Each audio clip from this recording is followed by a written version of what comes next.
Hey guys, what's up? How y'all doing? It's me, Johnny, and welcome back to another one of my Sorare videos. Today, we are diving into the topic of the last video where I was talking about getting a super rare goalkeeper, but I was talking about an under 23 super rare goalkeeper because, as you guys know, in my gallery, I have a couple of good under 23 super rares like Guardiola and such, and Jimenez and Hartman and all these guys, and I thought, you know what?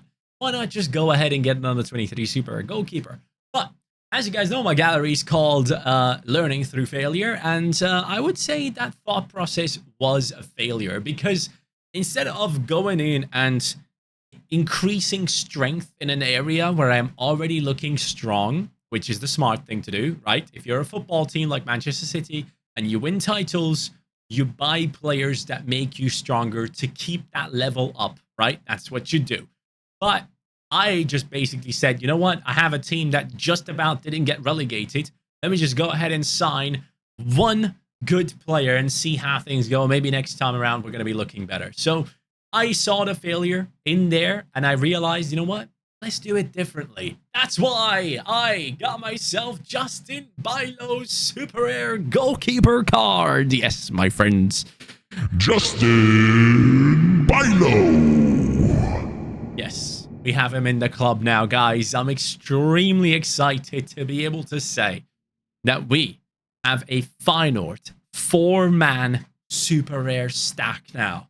Bylo, Hartman, Zerouki, Jimenez. And I actually did a little bit of investigating. I looked into everyone's clubs that had a Jimenez super rare, and none of them have more than an extra super rare from Feyenoord. So we are looking good in terms of having the differential stack for Feyenoord. As we know, a lot of people are going to be stacking Feyenoord in rares, limiteds, and in super rare, it's a little bit harder to do. It takes a little bit more cash, I'll admit. It is painful. But yeah, he is now part of the club, and I actually did go ahead and sell Verbruggen. If you guys want to see, I actually sold off a bunch of my Anderlecht stack, and the good thing is, I mean, I got him. I can't even remember how much I got him for. I think at the time when I got him, he was like, I gave the guy Keisuke Osako plus a little bit of ETH, and I sold him for 0.8, which I was very happy with because straight after I sold him, people realized, hey, you know what? There is a little bit of risk to this card because he is not guaranteed to be number one. Steele did a great job at Brighton in the second half of the season, and he has shown incredible football playing ability on the pitch, and De Zerbi, the coach, has been speaking so well about him. Verbruggen is still very young. What makes us think that he's just going to go ahead and take over? So I was like, you know what, man?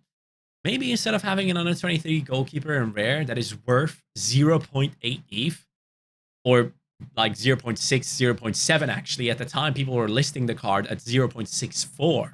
But I, since I have the first mint, said, you know what? If you want to get mine, here, go ahead and take it, but you'll have to pay 0.8, and someone bought him straight away. And the guy that bought him actually only has like first mints in his gallery, and this is where the whole collection stuff comes kicking in. So, hey guys, if you want to make sure that your cards hold value, that might be something to think about. Not financial advice, but I sold my Verbruggen for 0.8 straight after Jay Fraz, someone I know actually. I sold him for like below 0.6. So obviously my first mint has extra value, right? Because of collection and all that jazz.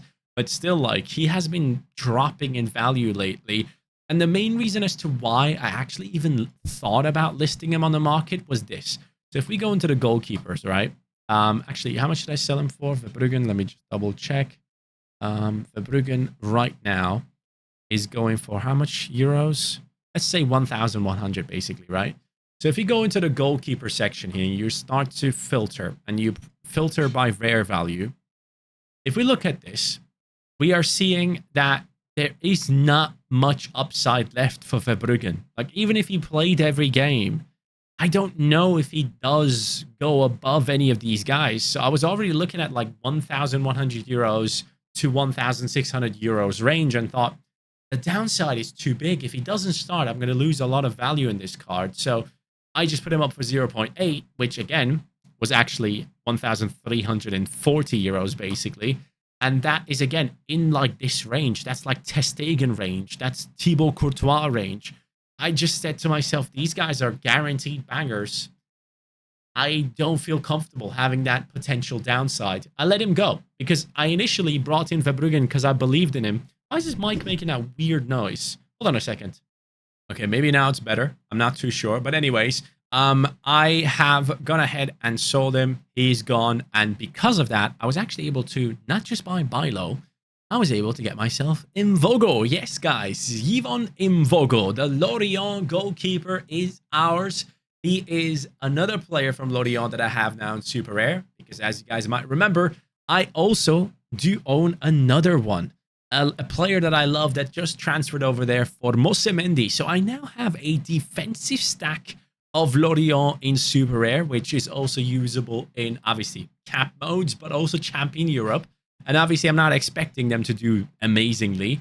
Most matchups, this team is going to be in trouble. They're going to have a lot of defensive work and hopefully good AA. So hopefully we'll see what happens there. But I don't only have these guys now from the Champion Europe region.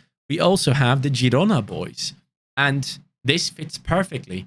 I have a defender and a goalkeeper from Lorient. I have a defender, midfielder, and forward from Girona. And that basically allows me, if I wanted to, in certain game weeks, if I want to do a punter's team, I can just go ahead and put these guys into Champion Europe Super Rare and see what comes out of it. Hey, who knows? Who knows? It is possible. Anything is possible with the perfect matchup. So, yeah, mainly the reason why I got Mvogo was obviously to go ahead and play the cap modes. Shouts out to PSU fans for the deal on that one. Really, really do appreciate it. And I actually did go ahead and watch a game of Lorient against Nantes, a friendly match, and they did well. They did really well, and Mvogo had some great moments in that match. He's been selling for like 400 euros.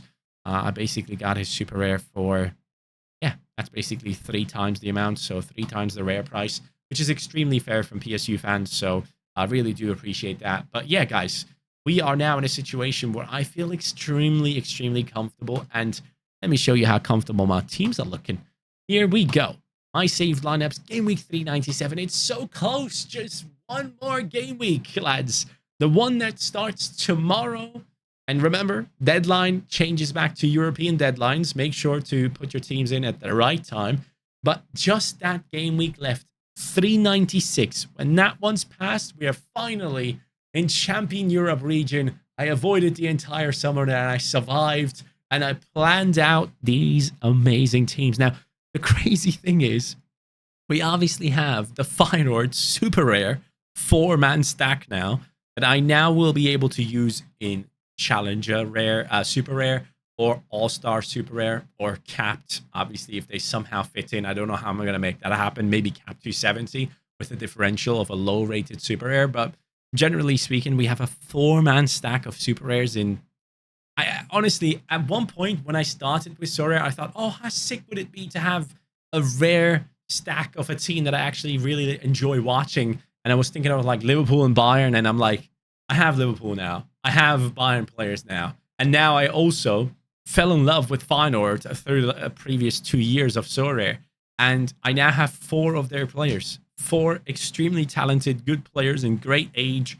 And I will be able to combine them with whichever Super Rare has the best matchup in that game week for me. And if you look at this, guys. Oh, okay, cool. Can I please showcase my amazing teams? Thank you. So if you look at this, we have the Cap 270 Super Rare squad set up. We have the boys together. Oh, interesting. People don't expect Formosa Mendy to start. That's maybe something to look into for sure. So we'll check that out. But generally speaking, we have the Cap 270 Super Rare team ready to go. Obviously against PSG. That's not going to be too much fun for Mvogo. But yeah, All-Star Super Rare. Super looking forward to this one. Hopefully we can start off the season with a massive bang. And then we also still have the rares from Feyenoord that I'm now spreading out through lineups. We have the defensive stack in All-Star Rare Pro with Bijlo and Hansko, with an amazing Griezmann, Getson, and Mainans. We have in All-Star Rare, Kökçü is in there in his Benfica, in his Feyenoord setup here on the card, obviously playing for Benfica. We have Szymanski, who now plays for Fener, becomes extremely usable. And then we have all the Feyenoord lads lined up here as well, which is something I might actually have to change because Gertruida is the brink of joining Leipzig. I really hope he doesn't, but even if he does, I think he's going to do really well there. I think they play really good football in there as well, where the centre backs can get involved in the attacks, just like Guardiola did in the past. And Getrauda is the perfect player for that. So, generally speaking, we are looking good. We are ready to go and put in 6 or 7 lineups whenever game week 397 comes. And I cannot tell you how excited I am, man. I didn't play SO5 for so long. So freaking long. I mean, we are in game week 397. Last time I won a freaking reward was in game week 378. That is so long. I can't believe I was able to survive for like 20 game weeks with none of my players actually playing in none of my ability of putting out a proper lineup. Like, that's been weird. Also, I can't wait for Sorare data to go ahead and change the percentage. I mean, you guys can't see it right now, but like that thing here really annoys me. The academy teams have dropped down my reward-winning lineups percentage, and I really like that number. Like, it showcased me how strong how I'm doing, if I'm doing better than before, and it being impacted by academy annoys me. I already told them about it, and hopefully we're gonna have that fixed, and we can like pick whichever scores contribute into our winning percentage, and actually also see certain other things with the winning percentage based on like specific regions and stuff. Hopefully we get to do that. But yeah, if you guys haven't signed up for Sorare Data, man, this game is impossible to play without it. Make sure to sign up. Link in the description down below. Use the code Johnny if you do. That'd be much appreciated. I mean, in all my freaking videos, you see me just constantly being on Sorare Data. The only time where I showcase you guys anything in here on Sorare itself is when I would just want to show you my purchases. But hopefully soon we can see more players in a trophy cabinet. Right now, it legit has only 2 players in there. That is just nuts to me. But yeah, we're going to get there. I'm extremely excited. The new season starts. It's not too long to go. And I actually had a team out for this specific game week. DMP goalkeeper, DMP midfielder, DMP striker. I guess just gathering some XP over there. But yeah, it is fine. We are getting very close to seeing how things are going to go in the upcoming season. But we also have something interesting that is happening right now on Sorare. You can see that we had an average of around like 75, 80 users who bought their first card in the past month of July. And then recently with the cash wallet launch, you can see the numbers are spiking up again. Now, let's not read too much into it. Let's read into it once the new season cards come out and, you know, compare them to last year when people didn't have the cash wallet to buy these players. That's when I would be like looking into it and seeing, okay, how has the impact been? Have a lot more people being onboarded? And I actually listened to Niklas on a Twitter Spaces where he actually said that mobile is the next big thing that they're focusing on. And it seems like they are possibly going to be giving us the ability to buy and sell our players on our phone from the Sorare app, not the Safari app where you can do it already, by the way, which is super easy to do. I don't know why it's so complicated for people to go ahead and sign up to their Sorare account. Like, it's not that bad. So I don't know why Sorare need to have it in the app, but apparently it's a big thing. So yeah, it is possible that we will be having buying and selling our players on the Sorare app itself, which people thought would be impossible because of the regulations with Apple and how they run their system over there, with wanting a certain percentage for every transaction that happens and stuff. So yeah, interesting stuff could be coming. But he also mentioned that they have 5 million users who signed up and about 500,000 active weekly users, which is interesting. And today we were discussing this in another Discord as well, where people said that the Sorare app itself actually had over 1.1 million downloads already. That's not bad. That's really good. So hopefully the trend goes upwards, not just in terms of like the value of our players or something. If it stays stable, I'm fine with it. I don't need the prices to go up. I just want the game to be something that everyone plays, something that everyone enjoys, something that I can talk to anyone about because I love the game. So yeah, that's me done for today, guys. We're ready for 397 as always, and moved away from under 23 super rare and made the right decisions and strengthened where we were already looking strong. I'll catch you guys next time. Have a good one. Take care. and peace.